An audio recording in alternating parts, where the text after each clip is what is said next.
নমস্কার দর্শক, আপনারা দেখছেন জনতার সংবাদ। বারুইপুর অ্যাথলেটিক ক্লাবের উদ্যোগে আগামী 28 ও 29 জুন অর্থাৎ শনিবার ও রবিবার অনুষ্ঠিত হতে চলেছে এক জমজমাট 16 দলীয় ফুটবল প্রতিযোগিতা। এই প্রতিযোগিতায় অংশগ্রহণ করবে এলাকার একাধিক শক্তিশালী ও প্রতিভাপন্ন ফুটবল দল। খেলার মাধ্যমে যুব সমাজকে সুস্থ ও ইতিবাচক পথে এগিয়ে যাওয়ার লক্ষ্যে উদ্যোগ গ্রহণ করেছে বহরমপুর অ্যাথলেটিক ক্লাব। এই দুদিনের এই ফুটবল উৎসবকে ঘিরে ইতিমধ্যে এলাকার উৎসাহ ও উদ্দীপনার পরিবেশ তৈরি হয়েছে। এলাকাপ্রেমী মানুষ অধীর আগ্রহে অপেক্ষা করছে এই প্রতিযোগিতার জন্য। ক্লাব কর্তৃপক্ষ জানিয়েছে, খেলার সুষ্ঠু ও সুন্দর আয়োজনের জন্য সমস্ত প্রস্তুতি সম্পন্ন হয়েছে।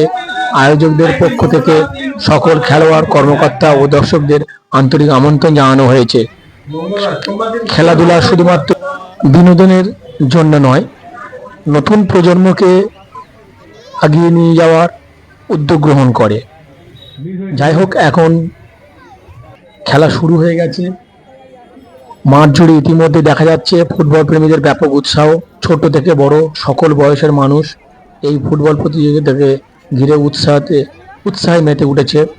দর্শকদের উপস্থিতি প্রমাণ করে যে গ্রাম বাংলার ফুটবল এখনো মানুষের আবেগ ও ভালোবাসার অন্যতম মাধ্যম। খেলাকে কেন্দ্র করে এদিকে যেমন তৈরি হয়েছে উৎসবের আবহাওয়া, তেমনি এলাকার যুব সমাজ ও খেলাধুলার প্রতি আরও উৎসাহিত হচ্ছে। এমন উদ্যোগ আগামী দিনেও অব্যাহত থাকুক, এটাই সকলের প্রত্যাশা। আপনারা আসুন, খেলা উপভোগ করুন এবং খেলায় অংশগ্রহণ করুন। আপনারা দেখছেন জনতার সংবাদ, বারুইপুর, সত্যের সাথে, জনতার পাশে।